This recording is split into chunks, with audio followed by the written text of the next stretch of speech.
Wake up, wake up, wake up. It's the Mecca Media Morning Show. I'm your brother Hiram Hakeem. And once again, I'm in the building. Hey, yo, look. As you can see, I'm not in the building by myself. I got Big Chris, the bounty hunter, in the building. So when we talk about bounty hunting, I see some stuff on TV and stuff like that, but what is bounty hunting, bro? Well, what you see on TV and YouTube, most of it is fake. Like the Patty Mayos of the world is fake. So bounty hunting is when when somebody gets bonded out of jail through a bondsman or a bonding company, and that person the defendant does not show up to court.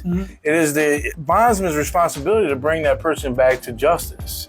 So they either go get them themselves or they hire somebody like me who goes and gets that person and brings them back. Now, what do you mean somebody like you, somebody in your profession or what? Somebody in my profession, yes, or a private investigator for the state of Ohio.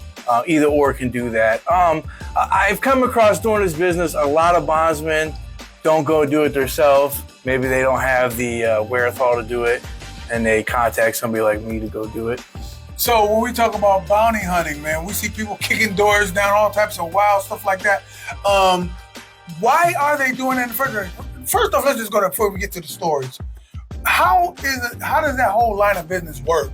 For somebody, let's say I just went to jail, how would it work for somebody like me and I need a bounty hunter, a bondsman and all that? I'm ignorant, talk to me. All right, so let's say you do go to jail. You usually get it set. The bond is either set by the jail or the courthouse, a judge. Right. It really depends. Most of the time, like Summit County, it's set by a judge. So let's say your bond gets set, it's $10,000. Your people on the outside will call somebody like me who's a bondsman and say, hey, so-and-so in Summit County Jail, this is their charges, this is their bond.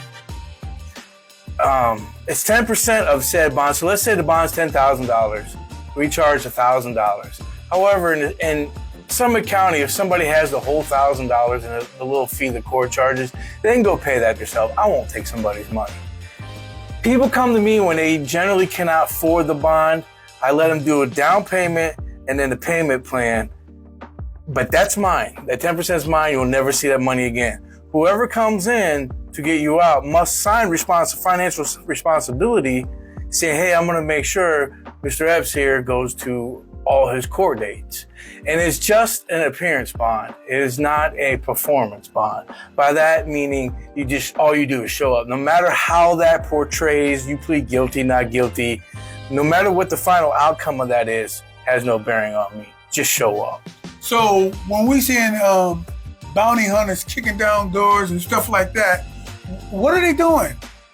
Well, usually at that aspect, once we get a case, or like me, I did both. So I would get somebody out of jail, they didn't show up, so I would go to their house. Most of the time, I would start by the investigative start by sitting on addresses. And, I could be sitting on address for hours, days, weeks. What that means, sitting on the address? Sitting on the address means sitting up. Let's say the address is over here on South Main Street. I'll sit close to that address where I have visible eyes on the address. And I look to see if this said person that's wanted for not showing up to court is coming and going out of this address. Once I get that detail, then I will go knock on the door and, talk to the people. It's not always kicking in the door. That's the last line of the line of doing it. Kicking in the door, usually once you know that person's in there, that's when you kick that door and you go in and grab them. Now, is that legal for you guys to do that? Because the cops, they be saying the cops need a warrant to just kick in the door or probable cause. And what type of authority do you guys have as bounty hunters to just kick in doors and stuff? So that's where it's different. So we are called private actors. Law enforcement are public actors, so the laws are different for us between them.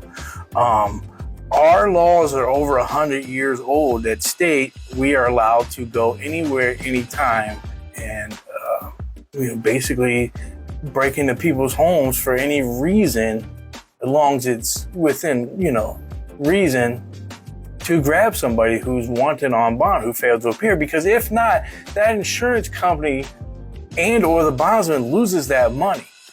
And now the insurance company's upset. So when I go and post that bond, so let's say I go and post your bond, I take this check that's from the insurance company, I fill it out, I go up to the courthouse, I drop it off to them. The judge holds on to that. When somebody fails to appear, I usually get time to get them. After that time is up, the judge says, well, that's mine. I'm going to hold on to it. Now the insurance company says, where the fuck is my money at? You know what I mean? Okay. Now that's when I got to go and get you and make you just, it's nothing personal. I put you back in jail or take you to court. 9 times out of 10, I take you back to jail. Get off that bond so I don't cost me no money. You cuff these people up and everything? Absolutely. I have that right to, yes. Oh, so, hey, man, let's go there, man. Now, you've been on YouTube quite a few times, on some popular channels, doing some of the work that you're talking about right now as a bounty hunter. Let's talk about, give me a story about something that crazy happened while you was out there in the fields, abducting people, not just... Man, so in Stark County, I had this chick, I got on bond, her sister-in-law and her brother and sister-in-law co-signed on her. Well, the case got bound over from municipal court to common pleas, which means it was a felony. It needs to be seen by another judge, possibly a jury. So in that, part of the agreement, when you do a bond and get out through a bondsman, you must have stable residency. You can't be living in a hotel. You can't be sleeping on your neighbor's couch.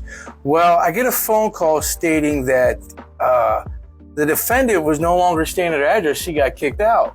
That's grounds immediately for me to come get you and return you because you broke conditions of your bond.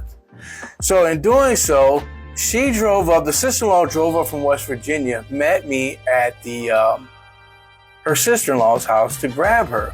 Well, as she was coming outside, she was gonna give her money and I was gonna come up and grab her. Well, that didn't work out that way. Mind you, it's only me and the sister-in-law. No, I had no help. The guy I was working with, he lived further away. The agents were sparse that day, so it was just me and the sister-in-law. We end up wrestling with her, got her down in this parking lot. She's fighting us. She's a drug addict. She is fighting like a shark, fighting us, all right? So at one point, the sister-in-law jumps on her back and is wrangling her up. I got her in the front. Well, there's people are surrounding me at this point. So I give the handcuffs to the sister-in-law. She cuffs her. We finally get her up. We get her over to my car. Mind you, I'm bigger at this point. I've lost a lot of weight since then. I get her over to the car, get ready to put her in. She decides to stiffen up on me. Oh. She's not going in. So I'm like, all right, I got something for you. Took a couple steps back, speared her like Bill Goldberg into my car. Wow. She hits the center console. I close the door. So we start to drive off. As we're driving off, she's trying to take her foot and slip it underneath the door handle to open the door to get out, wow, while still handcuffed, mind you. So I grab her up and I'm like, you can't do that. She reaches down to bite me. I'm like, if you bite me, you're going to sleep. I'm choking her out, you know? Right. She calms down. We get to the courthouse.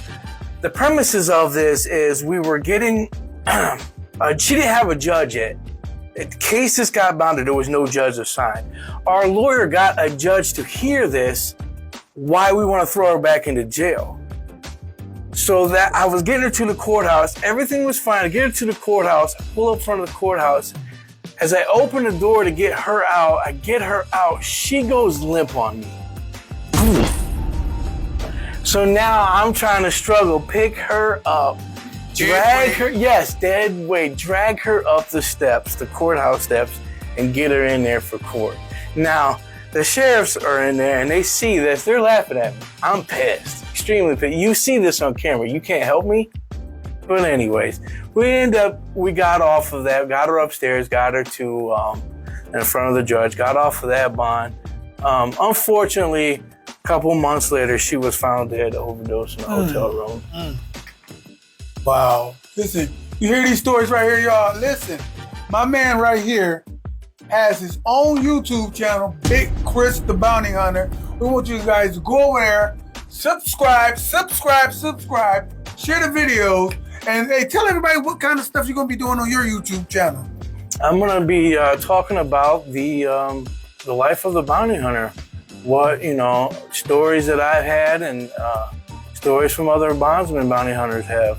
That's dope. And you also do security and stuff like that. And tell somebody, as far as nightclubs and stuff, that could be sort of crazy too, right? Yeah. So 25 years ago, I started in the nightclub business, and I spent off and on in nightclub business. And just recently, I got my Opata and started doing armed security for a charter school here in Akron, Ohio. So listen, my man is putting in work again. Don't forget Big Chris the Bounty Hunter. You've seen him before, okay? And you'll see him some more. You've seen him before, but you're going to see him some more.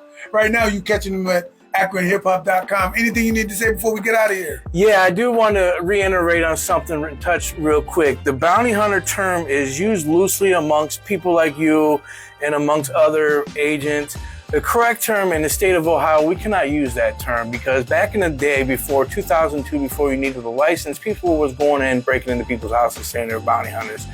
When I'm dealing with the law enforcement and going to people's houses, I must use officer of the court, bail agent, or surety bail agent. Little knowledge you can't get in college, man. Hey, I appreciate you stopping by, man. I'm going to enjoy working with you. You should enjoy watching my man giving you some understanding for your planning. A lot of people know about what's going on, and a lot of people only hear about what bondsmen and all that stuff is when when it's too late and they already having to deal with it.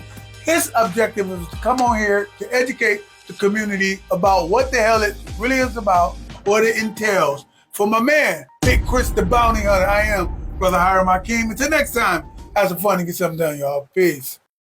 It's the return of the Thornton Junior High School Alumni Cabaret Ball. This time we're going to do it with West Junior High, happening November the 29th, 2025 from 6 p.m. to 11 p.m. Don't forget we got DJ Timbo and DJ Tosh Beats on the Wheels of Steel. Perfect performance by Rare Image Band. You know who they are. Don't forget the tickets is available at 2 Live Music. And this is all going down again November the 29th, 2025, 1850. That's 1850 Buckholzer Boulevard at the LaPlace event. Hello, Akron. My name is Gwen Bryant, and I am running for school board, the Akron Public School Board.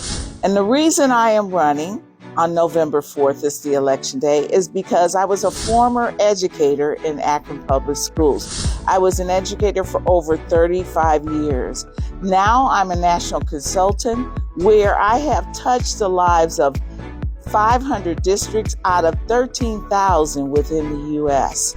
So I have been out here grinding for kids all of my adult life. So I would like to bring my skills and my experience about knowing about education to make decisions about policy, because that's what a school board member does, looking at the fiscal responsibility of it and making sure those things are done to best serve the students, our community, and the residents of Akron. So I'm asking for your vote. Please vote for me on November 4th on Election Day. Thank you. Hi, I'm Cynthia Blake, and I'm currently running for the Akron Public School Board. I am running because I want to be a voice for the voiceless and to bring back information that goes on behind the scene. I have a passion for serving children, especially the underserved. I have a concern because I have grandchildren in this district, and I'm very concerned about some of the finances that are going on in the district, as well as some other issues that are taking place. I want to be a school board member so I can support our current superintendent, the faculty and staff, and watch over policies that are written in the district, as well as bring information back to the community. I have over 35 years in the finance industry from economic development. I helped build this community by helping one family become a homeowner, one family at a time. I've helped over 1,000 families. So I have a strong background in economic development. I understand financing, auditing, and budgeting. So I humbly ask for you to vote for me starting October 7th is early voting at the new location on Talmadge, all the way to November 4th. Again, Cynthia Blake for Akron Public School Board. My name is Dr. Michael Merkin Sr. I'm with the Akron Karate Federation. I have 50 years training in the martial arts. I also studied judo, taekwondo, Shotokan karate, ninjutsu, and little aikido. I'm here at the Joey Park where I teach classes for free for kids on Wednesday, 6 to 7:30. I have adult classes, which is hand-to-hand combat training for adults. That is from 6 to 7:30 also, which includes stick fighting, knife fighting, pressure points, locks, throws, and takedowns. You can reach me here at Joey Park in the evenings on Wednesday and Thursday at 6 o'clock. My name is Larry Thomas Johnson Sr. I'm the author of Psalms 40, From Struggle to Strength. And it's a book about David, how he waited patiently for the Lord. The Lord took him out of the miry pit, the miry mud and clay that he was in, put his feet up on a rock. He put a new song in his mouth and gave him direction. The book of David I love because it talks about his struggles and strength, but he had a heart after God. And as long as you read this 30-day devotional, it'll give you clarity, strength, and direction for a better life for you and your family's family. In Jesus' name, I pray that it bless you. Amen.